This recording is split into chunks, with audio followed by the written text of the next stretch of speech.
ಸನ್ಮಾರ್ಗ classes ವಿದ್ಯುತ್ ಪ್ರವಾಹದ ರಾಸಾಯನಿಕ ಪರಿಣಾಮಗಳು ಪಾಠದ 11ನೇ ಪ್ರಶ್ನೆ. ವಿದ್ಯುತ್ ವಾಹಕಗಳು ಎಂದರೇನು? ಯಾವುದೇ ವಾಹಕ ಅಂದ್ರೆ ಅರ್ಥ ಏನು? ಯಾವುದು ತನ್ನ ಹರಿಲಿಕ್ಕೆ ಬೇಕಾದ ವಾಹಕ ಅಂತ ಕರಿತೀವಿ.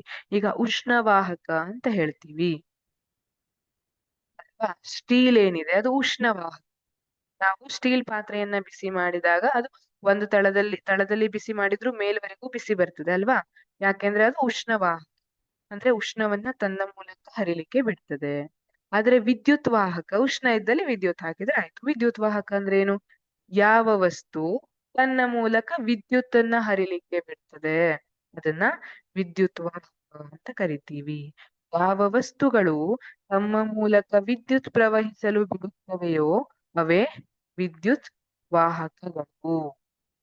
ಈಗ ನಾವು ತಂತಿ ಎಲೆಕ್ಟ್ರಿಸಿಟಿ ಸಪ್ಲೈ ಮಾಡುವಂತಹ ತಂತಿಗಳನ್ನ ನೋಡಿದ್ರೆ ಅವುಗಳನ್ನ ಪ್ಲಾಸ್ಟಿಕ್ ನಿಂದ ಅಥವಾ ಗಾಜಿನಿಂದ ಇಲ್ಲ ಮೆಟಲ್ ನಿಂದ ಮಾಡಿರ್ತಾರೆ. ಯಾಕೆಂದ್ರೆ ಮೆಟಲ್ ಲೋಹ ಏನಿದೆ ಅದು ಉತ್ತಮ ವಿದ್ಯುತ್ ವಾಹಕವಾಗಿರ್ತದೆ.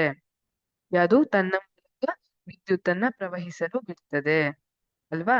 ಈ ರೀತಿಯಾಗಿ ಅದಕ್ಕೆ ಈಗ ನೀರು ಕೂಡ ವಿದ್ಯುತ್ತನ್ನ ತನ್ನ ಮೂಲಕ ಪ್ರವಹಿಸಲು ಬಿಡುತ್ತೆ. ಆ ಕಾರಣದಿಂದಲೇ ಒದ್ದೆ ಕೈಯಿಂದ ಸ್ವಿಚ್ ಅನ್ನ ಮುಟ್ಬೇಡ್ರಿ ಅಂತ ಹೇಳ್ತಿರ್ತಾರೆ. ಯಾಕೆಂದ್ರೆ ನೀರು ಉತ್ತಮ ವಿದ್ಯುತ್ನ ವಾಹಕವಾಗಿರ್ತದೆ. ನೀರಿನ ಮೂಲಕ ವಿದ್ಯುತ್ ಪ್ರವಹಿಸುತ್ತದೆ. ಅದರಿಂದ ನಮಗೆ ಶಾಕ್ ತಗುಲಬಹುದು ಅಲ್ವಾ?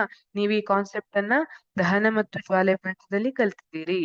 ವಿದ್ಯುತ್ನ ಅವಘಡಗಳಿಂದ ಆಗುವಂತಹ ಉಂಟಾಗುವಂತಹ ಬೆಂಕಿಯನ್ನು ಆರಿಸ್ಲಿಕ್ಕೆ ನೀರನ್ನ ಉಪಯೋಗಿಸಬಾರದು. ಯಾಕೆ ಅಂತ ಹೇಳಿದಿರಿ?